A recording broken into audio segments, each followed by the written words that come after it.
नमस्कार, स्वागत है आपका जी बिजनेस में। मैं हूं दीपक डोभाल और आप देख रहे हैं हमारी खास पेशकश आपकी खबर आपका फायदा। और आज इस खास शो के जरिए हम एक बेहद महत्वपूर्ण विषय पर चर्चा करने वाले हैं और वो विषय है जॉब्स का संकट। देखिए, जब से कोरोना का आउटब्रेक हुआ है, लॉकडाउन की स्थिति में सबको आना पड़ा और ये सिर्फ भारत में ही स्थिति नहीं है, पूरी दुनिया कमोबेश इसी स्थिति में है। लॉकडाउन के हालात सब जगह हैं, लेकिन इस बीच अर्थव्यवस्था की जो मार पड़ी है वो तमाम तबकों पर पड़ी है। हमने अनऑर्गेनाइज सेक्टर के जो मजदूर हैं, श्रमिक हैं, कामगार हैं, उन पर हमने बात की, आप तक हमने उनका दर्द भी पहुंचाया। लेकिन अनऑर्गेनाइज सेक्टर के जो कामगार हैं, जो कर्मचारी हैं, जो प्रोफेशनल्स हैं, उन पर भी जॉब्स का संकट मंडरा रहा है। खासतौर पर यह कहा जा रहा है कि जैसे लॉकडाउन खुलेगा उसके बाद अचानक से हो सकता है कि जॉब लॉसनेस की स्थिति हमारे सामने आ जाए और उसका शिकार बहुत सारे प्रोफेशनल्स हो। बहुत सारे सर्वेज आ चुके हैं। CII का एक सर्वे आया जो तमाम जो CEOs के बीच में कराया गया, तो उसमें 54% CEOs ने, यानी कि 50% से ज़्यादा CEOs ने माना कि हाँ, उनके सेक्टर में जॉब लॉस होगा। इसी तरह से बहुत सारे सर्वेज आए हैं जिसमें यह कहा जा रहा है कि कोरोना संकट से उबरने के लिए और कंपनियों को अपनी अर्थव्यवस्था को वापस बैलेंस करने के लिए एक बड़े अमाउंट में जॉब लॉस करना पड़ेगा। हमने देखा कि इस बीच छंटनियां शुरू हो चुकी हैं कई कंपनीज में सैलरी कट, जो कि 20 से 30% बहुत आम हो चुका है। सैलरी कट की स्थिति है। कई एम्प्लॉइज को फोर्स्ड लीव पर भेजा जा रहा है, कई को अनपेड लीव पर भेजा जा रहा है और कई जगह से ये शिकायतें मिल रही हैं कि जो रेगुलर एम्प्लॉइज हैं उनको कॉन्ट्रैक्चुअल नौकरी पर भेजने के लिए एक तरह से शर्त रखी जा रही है कि आप रेगुलर नहीं होके कॉन्ट्रैक्ट पे आ जाइए। तो ये स्थिति अभी से उत्पन्न होनी शुरू हो गई है, लेकिन कंपनी जो है उनकी भी अपनी दलील है, उनको भी घाटा हो रहा है, इसमें कोई दो राय नहीं है। ऐसे में हम ऐसा बीच का रास्ता क्या अपनाएं कि जॉब भी सुरक्षित रहे और कंपनियों की जो आर्थिक स्थिति है वो भी ठीक रहे। बीच का रास्ता क्या हो, इस पर करेंगे चर्चा। एक छोटे से स्टोरी को आप देखिए, मामला समझिए, फिर मेहमानों के साथ हम चर्चा करेंगे।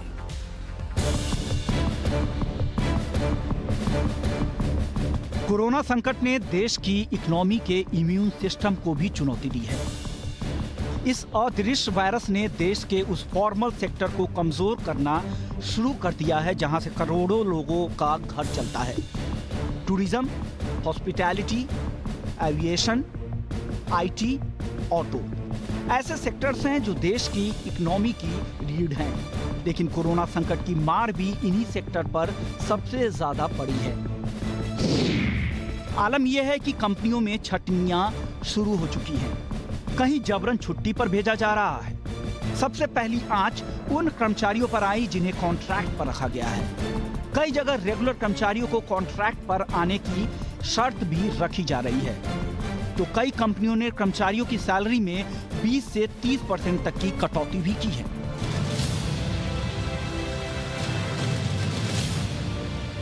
हालांकि प्रधानमंत्री नरेंद्र मोदी ने संकट की इस घड़ी में कंपनियों से अपील की थी कि वो लोगों को नौकरी से नहीं निकालें, उनकी सैलरी नहीं काटें। लेकिन कंपनियों की अपनी मजबूरियां हैं। उनकी बैलेंस शीट का बैलेंस बिगड़ चुका है। कंपनियों का तर्क है कि अपनी कमाई का कोई जरिया नहीं है कि वो कर्मचारियों को सैलरी दें। ट्रैवल और टूरिज्म एक ऐसा सेक्टर है जो देश के करीब 13% लोगों को रोजगार देता है। KPMG की एक रिपोर्ट काम करने वाले 3 करोड़ 80 लाख लोगों की नौकरियों पर खतरा है। होटल सेक्टर के लिए होटल एसोसिएशन ऑफ इंडिया का अनुमान है कि अगर तुरंत मदद नहीं की गई तो करीब 4 करोड़ लोगों की नौकरी जा सकती है। कुछ ऐसा ही संकट एविएशन सेक्टर पर भी है। विस्तारा एयरलाइंस ने 30% कर्मचारियों को मई और जून में 4-4 दिन के लिए अनपेड छुट्टी पर भेज दिया है। एयर इंडिया ने भी मार्च सैलरी में 10% की कटौती की है। स्पाइसजेट ने मार्च में 10 से 30% तक की कटौती की, तो अप्रैल में 92% कर्मचारियों को पूरी सैलरी नहीं मिली। गो एयर ने भी मार्च में कर्मचारियों की सैलरी में 50% तक की कटौती की थी। इसके अलावा IT सेक्टर की सेहत भी बिगड़ रही है। IT सेक्टर में 40 से 50 लाख लोग काम करते हैं। कई अनुमान बताते हैं कि अगले 3 से 6 महीने के बीच 1.5 लाख लोगों की नौकरी जा सकती है। बीते 1 महीने में ऑटो कंपनियों के प्लांट्स पर ताला पड़ा है। जिससे इस सेक्टर में भी लोगों की नौकरियों पर खतरा मंडरा रहा है। अब सवाल ये है कि क्या किया जाए। इसके लिए कुछ उपाय काम कर सकते हैं। मसलन नौकरी से निकालने की बजाय सैलरी में हल्की कटौती की जाए जो थोड़े वक्त के लिए हो। सैलरी कटौती इतनी हो जिससे ईएमआई और दूसरे जरूरी खर्चे पूरे हो सके। एक सेक्शन में काम न हो तो दूसरे सेक्शन में ट्रांसफर किया जाए, लेकिन नौकरी से न निकालें। कर्मचारियों के काम करने के घंटे बढ़ाए जा सकते हैं। संकट के वक्त खतरा कंपनियों और कर्मचारियों दोनों पर मंडरा रहा है। ये अकेले भारत में हो ऐसा भी नहीं है। कुछ सेक्टर्स ने सरकार से कर्मचारियों को वेतन के सपोर्ट के लिए सरकार से पैकेज की मांग भी की है। देखना होगा कि कैसे सरकार और कंपनियां मिलकर कर्मचारियों का रोजगार सुरक्षित करने के लिए उपाय करते हैं। ब्यूरो रिपोर्ट, जी मीडिया। तो ये काफी महत्वपूर्ण मसला है क्योंकि जैसे जैसे लॉकडाउन लिफ्ट होने की कवायदें शुरू हो गई हैं, कोरोना की महामारी से हम लड़ लेंगे और जीतेंगे भी, इसमें कोई शक नहीं है। लेकिन जॉब को लेकर जो चिंताएं हैं वो कर्मचारियों में, प्रोफेशनल्स में बढ़ने लगी हैं। खासकर जो प्राइवेट ऑर्गेनाइज सेक्टर है वहां पर बढ़ने लगी हैं। प्रधानमंत्री नरेंद्र मोदी ने 13 अप्रैल को अपने संबोधन में जब राष्ट्र के नाम संबोधन दिया था तो उसमें अपील की थी कि किसी को भी नौकरी से ना निकालें। लेकिन उसके बावजूद हमने देखा कि छटनियां हो रही हैं, सैलरी कट हो रहा है, आपने रिपोर्ट के जरिए भी बताया। लेकिन कंपनियों की अपनी दलील है कि भाई उनको भी नुकसान हो रहा है। तो इस बीच का रास्ता क्या हो, इसी पर बात करेंगे। मेरे साथ 3 खास मेहमान इस वक्त जुड़ चुके हैं। हमारे साथ जुड़ चुके हैं सुनील गोयल साहब जो कि एमडी हैं ग्लोबल हंट के। सुनील जी, बहुत बहुत स्वागत है आपका। हमारे साथ हैं सुनील अलग साहब जो कि एमडी हैं SKA के। बहुत बहुत स्वागत है सुनील जी आपका। और हमारे साथ हैं Rajneesh Singh, managing partner simply HR solutions के। रजनीश जी, आपका भी बहुत बहुत स्वागत है। और शुरुआत सुनील जी से ही कर लेते हैं, ग्लोबल हंट के MD हैं। सुनील जी, आपकी नज़र में स्थिति, बहुत सारे अलग अलग आकलन आ रहे हैं, स्टडीज आ रही हैं और ग्लोबल लेवल पर स्टडीज हो रही हैं कि जॉब लॉस कितना होगा, सैलरी कट कितना हो सकता है, कंपनीज को कितना लॉस। आपके नज़र में फिलहाल स्थिति क्या है?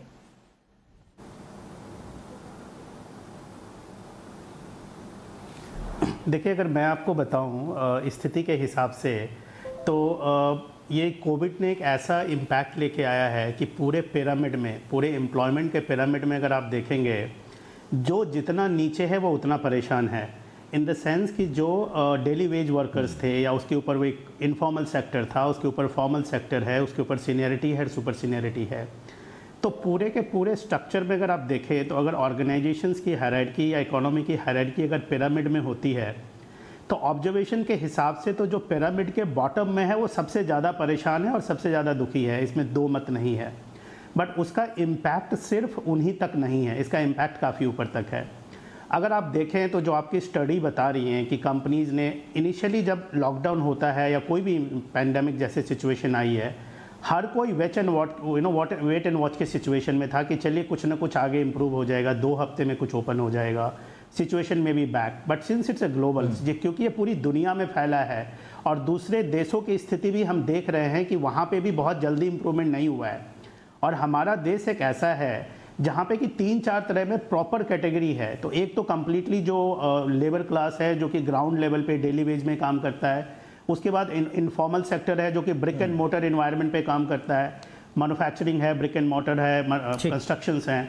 उसके बाद है कि ये आईटी सर्विसेज, आईटी कंपनी जो कि वाइट कॉलर कंपनीज टाइप्स हैं। तो सबके अलग अलग इम्पैक्ट है। और इस इम्पैक्ट में देखें तो नीचे से ऊपर तक तो पहला सेक्टर तो शायद जो सबसे ग्राउंड में था वो पहले 1 से 2 हफ्ते में ही आपको सबको विजिबल हो गया कि लोगों के पास खाने तक के लिए पैसे नहीं थे, काम नहीं था। बहुत ज़्यादा आप लोगों ने कवर भी किया, उसको दिखाया है। तो वहाँ पे बहुत परेशानी है, माइग्रेशन बैक हो रहा है, लेबर क्राइसिस होगा, स्किल्ड लेबर क्राइसिस होगा मैन्युफैक्चरिंग के लिए। तो इसको वापस पटरी पे लाने के लिए एक बहुत बड़ा जद्दोजहद है इसके पीछे। बट इसके पीछे अगर आप देखें तो एक छोटी सी अपॉर्चुनिटी भी है। अपॉर्चुनिटी क्या है? हमने ये डिस्कस किया है कि सारा प्रेशर मेट्रोज पे होता है, हर जगह होता है। तो modernisation, rural infrastructure development, modernisation of agriculture और मैन्युफैक्चरिंग की शिफ्टिंग होती है। और जिस तरह से ग्लोबल मूड बन रहा है, एक सप्लाई चेन में इंडिया सबसे आगे है, प्रेफरेंस में चाइना के अगर सब्स्टिट्यूट में देखा जाए तो जिस तरह के ये मूड बन रहे हैं, इसमें अगर मुझे लगता है कि गवर्नमेंट और इंडिविजुअल्स और ऑर्गेनाइजेशन सारे लोग मिलकर अगर कुछ ना कुछ काम करेंगे तो इस अपॉर्चुनिटी को संभाला जा सकता है। हाँ, इमीडिएट बेसिस पे जो जरूरत है, कंपनीज को भी अपने लोगों को लेके फ्लेक्सिबल होना पड़ेगा और लोगों को भी अपनी कंपनीज को लेके फ्लेक्सिबल होना पड़ेगा। वो बहुत जरूरी है करंट सिनेरियो में। बिल्कुल बिल्कुल, जिससे कि लोगों की जॉब और कंपनी दोनों बच सके। बिल्कुल, आपने इंपॉर्टेंट बात बोली। देखिए, स्ट्रक्चरल चेंजेस तो करने पड़ेंगे। लॉकडाउन जब खुलेगा तो हमारे सामने एक नई दुनिया होगी, अर्थव्यवस्था एक नए शेप में होगी, ये भी कहा जा रहा है। कंपनियों में काम करने का तरीका, कस्टमर बिहेवियर, ये सारी चीजें, मार्केट बिहेवियर, ये सारी चीजें चेंज होंगी और उसके अकॉर्डिंगली हमको फिर शिफ्ट करना पड़ेगा। नए तरह के हो सकता है न्यू नॉर्मल कुछ और हो जब हम लॉकडाउन से बाद में उभरें। लेकिन इस वक्त जो सबसे, सुनील अलग साहब हमारे साथ एसके एडवाइजर्स के जुड़े हुए हैं। अलग साहब, इस वक्त कितनी गंभीर है सिचुएशन, क्योंकि बहुत सारी कंपनी से अगर नाम लेने लग जाएंगे तो फिर बहुत लंबी लिस्ट हो जाएगी। लेकिन बड़ी कंपनी से लेकर एमएनसी से लेकर छोटी कंपनी जो एमएसएमई से जुड़ी हुई कंपनीज तक हैं, वहां पर भी सैलरी कट, छटनियां शुरू, सैलरी कट कहीं पर 20-30, और मुंबई और आसपास के कुछ प्रोडक्शन हाउसेज हैं जो वहां पर काम करने वाले लोग हैं, वहां पर तो 75-80% तक सैलरी कट हो रहा है। तो ये स्थिति कितनी गंभीर है इस वक्त? नहीं, देखिए, जो सुनील गोयल जी ने कहा है तो वो तो सबको मालूम है कि हमको क्या करना है क्या नहीं करना है। लेकिन अभी के लिए जो सॉल्यूशंस हैं, जितने प्रॉब्लम्स क्रिएट हुए हैं, जितने हम सब लोग जानते ही हैं, ये तो ऑब्वियसली फैक्ट स्टेट हो रहा है। लेकिन मेरे तरफ से देखो, माइग्रेंट वर्कर्स को सबसे पहले वापस नहीं जाना चाहिए था, क्योंकि स्टेट गवर्नमेंट्स ने उनको खाना नहीं दिया, उनको शेल्टर के वो जो रेंट जो ले रहे थे, क्योंकि स्टेट जो माइग्रेंट वर्कर्स हैं उनको पहले चाहिए, या चाहे इंडस्ट्री खुले या ना खुले, जब खुलेंगी तो माइग्रेंट वर्कर्स अगर वापस चले जाएंगे उनको 6 महीने लग जाएंगे वापस मंगवाने के लिए।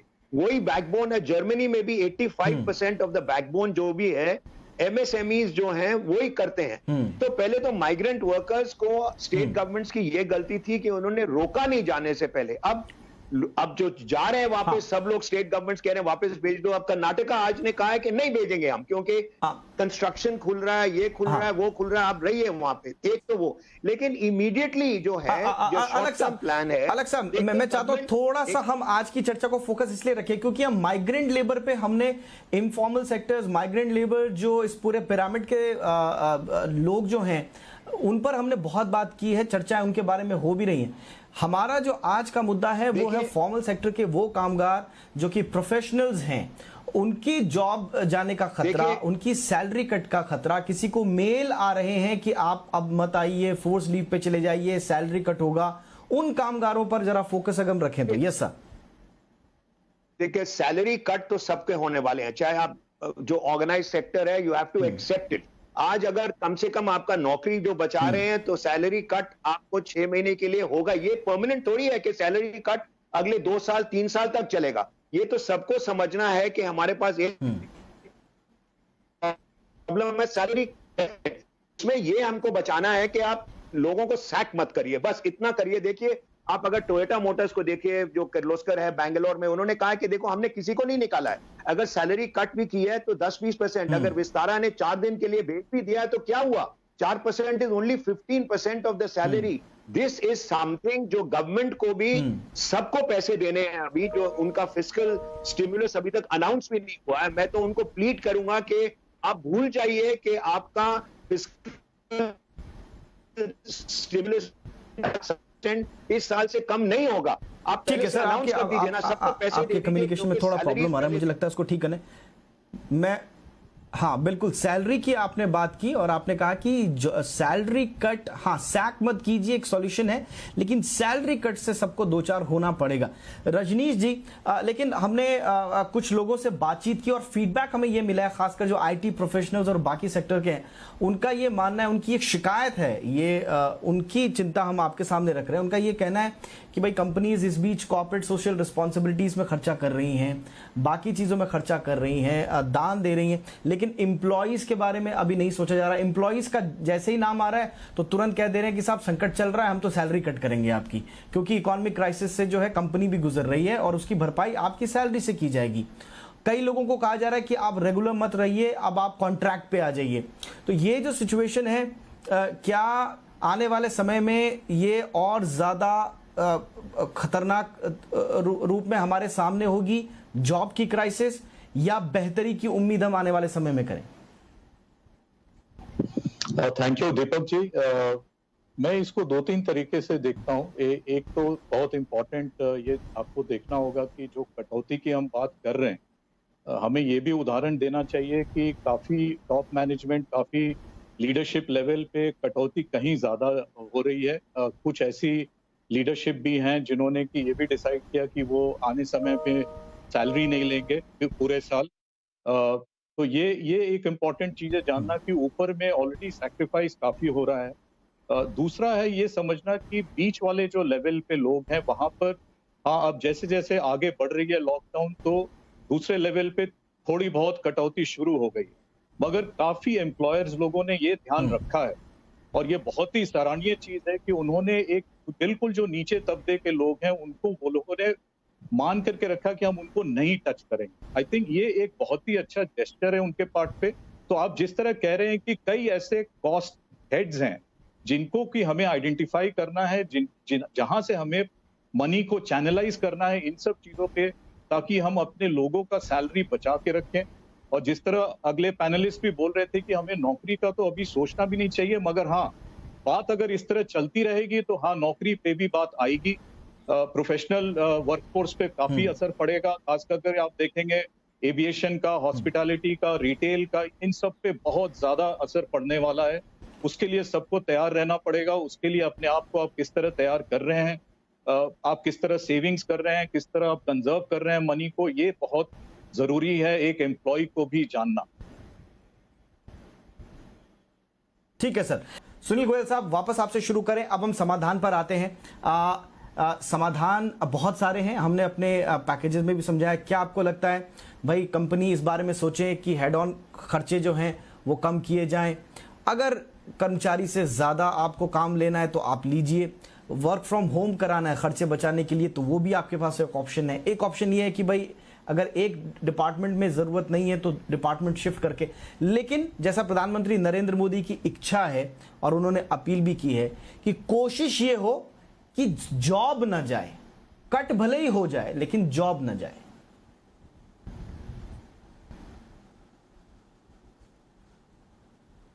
देखिए, इसके लिए मैं आपको एक छोटा सा बैकग्राउंड देता हूँ इसके आसपास। क्यों ग्लोबल मार्केट से इंडिया में इतनी सारी जॉब्स क्यों आई? क्योंकि हमारे यहाँ स्किल्ड मैन पावर था, रिसोर्स अवेलेबल था और शायद हम प्राइस वाइज काफ़ी कॉम्पिटिटिव थे।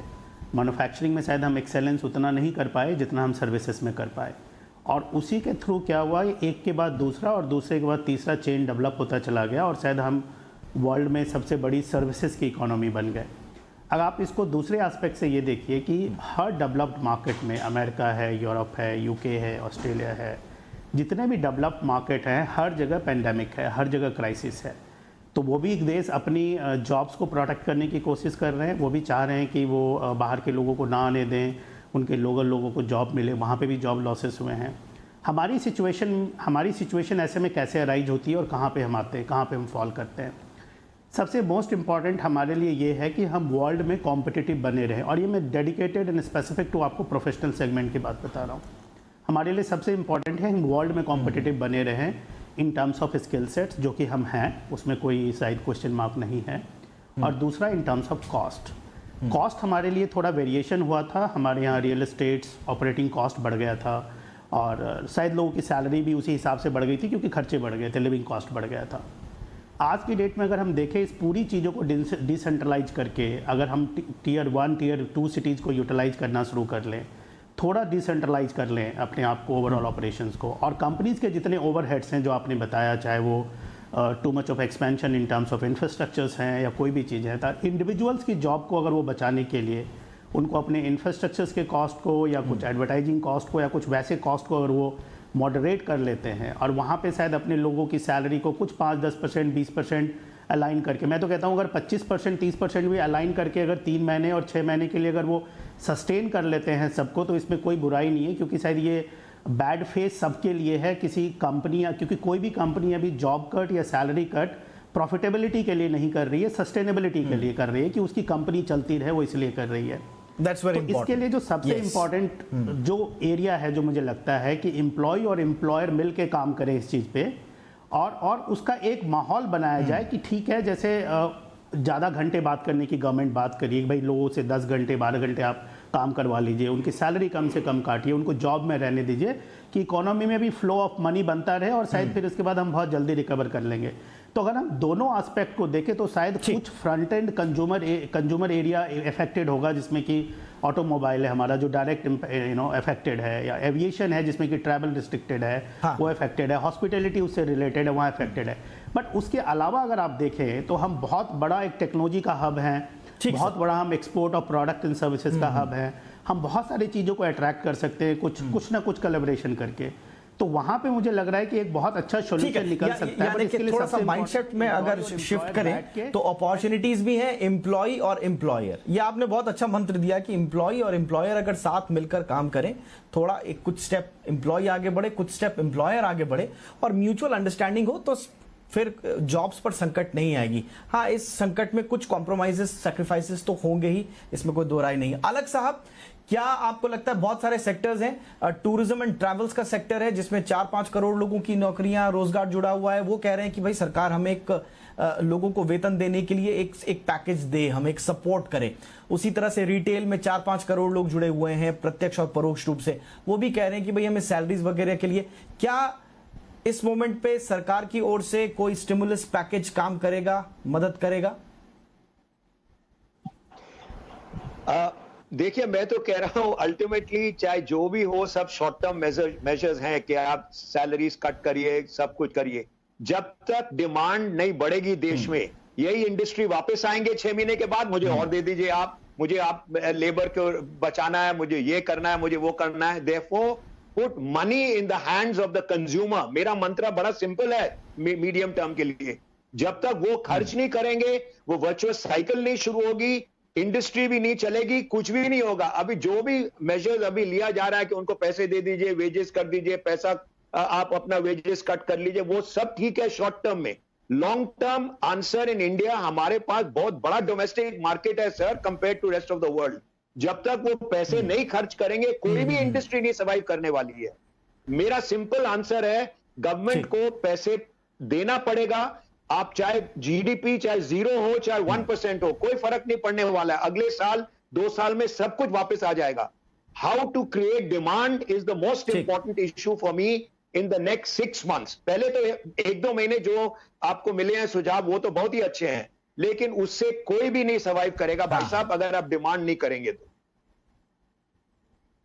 ये आपने इंपॉर्टेंट बात बोली कि लॉन्ग टर्म अगर आपको चलना है तो फिर आपको डिमांड आपको जनरेट करनी ही पड़ेगी, क्योंकि डिमांड से फिर कंजप्शन बढ़ेगा और फिर एक साइकिल जो है इकोनॉमी की वो रन होगी, फिर हम आगे भी इससे सरवाइव कर पाएंगे। रजनीश जी, आपसे मेरा आखिरी सवाल, थोड़ा सा ये हार्श भी होगा कंपनीज पर ये कहना, लेकिन अगर जॉब्स की रक्षा करनी है, अनाप शनाप सैलरी कट को रोकना है, तो क्या आपको लगता है कि कंपनीज का एक ऑडिट टाइप का भी होना चाहिए कि भाई अगर कोई सैलरी कट या जॉब कट कर रहा है, लोगों को निकाल रहा है, छटनी कर रहा है या सैलरी कट कर रहा है, तो क्या वो जस्टिफाइड है या नहीं है? क्या आपको लगता है कि लोगों के नौकरियों को, हितों को सुरक्षित रखते हुए एक ऑडिट भी रेगुलरली हमें करना चाहिए ताकि कंपनीज नाजायज फायदा ना उठाएं?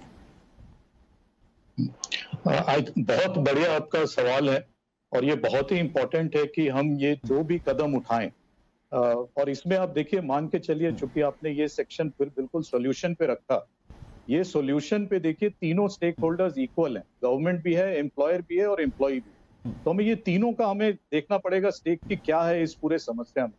और ये बहुत जरूरी है कि जो भी कदम उठाए जाएं सोच समझ के उठाए जाएं, ना कि किसी जोश में आकर के, किसी कहा सुनी पे आकर के आपने कोई कदम उठा लिया और बाद में आप पछताएं। जैसे जिस तरह हमने सुना कि कर्नाटक गवर्नमेंट ने बोला कि जी हम आप लेबर को नहीं जाने देंगे, कुछ लोग शायद आगे कदम उठा लिए बिना शायद सोचे समझे या प्लान किए हुए। तो ये बहुत जरूरी है कि ये जो भी कदम हम लोग उठाएं, उसमें देखिए रोल 2 लोग का बहुत महत्वपूर्ण है अलॉन्ग विद द सीईओ। उसमें सीएफओ और सीएचआरओ का दोनों का रोल बड़ा ही महत्वपूर्ण है। जहां जहां भी हमारी कंसल्टिंग चलती है, एडवाइजरी चल रही है, हम लोग का रोल इतना ज्यादा इंपॉर्टेंट हो गया है, एचआर वालों का और फाइनेंस वालों का, और हम लोग दोनों हमारा रोल यही है कि हम देख के रहें, बैलेंस बना के रखें कि कहीं ऐसा ना हो कि हम एक पलड़े पे तरफ झुक जाएं। तो वो हमें बैलेंस बना के रखना, और आपका बिल्कुल सही पॉइंट है कि ये सारा कुछ ऑडिटेबल होना चाहिए ताकि कोई इस चीज का फायदा ना उठाए। बिल्कुल सही फरमाया आप। All right sir, thank you so much sir. Sunil Goyal साहब, आप हमारे साथ जुड़े, वक्त निकाला, thank you so much. Sunil Alag साहब, आपका भी बहुत बहुत शुक्रिया। Rajneesh Singh, thank you so much sir, आप हमारे साथ जुड़े। तो कुल मिलाकर जैसा प्रधानमंत्री नरेंद्र मोदी ने अपील की थी 13-14 अप्रैल को कि कुछ भी करें आप, संकट काल है, लेकिन ये कोशिश जरूर होनी चाहिए कि लोगों की जॉब्स ना जाएं। सैलरी कट उसमें एक हो सकता है, खर्चे आप कम कीजिए, एम्प्लॉय से ज्यादा काम कराइए, कुछ भी कीजिए, लेकिन जॉब्स ऐसे मौके पर न जाए, तो ये हम आगे आने वाले संकट से बेहतर तरीके से निपटने में सक्षम रहेंगे। इसी के साथ आज के शो में इतना ही, इजाजत दें और देश और दुनिया की बाकी खबरों के लिए देखते रहिए जी बिजनेस। नमस्कार।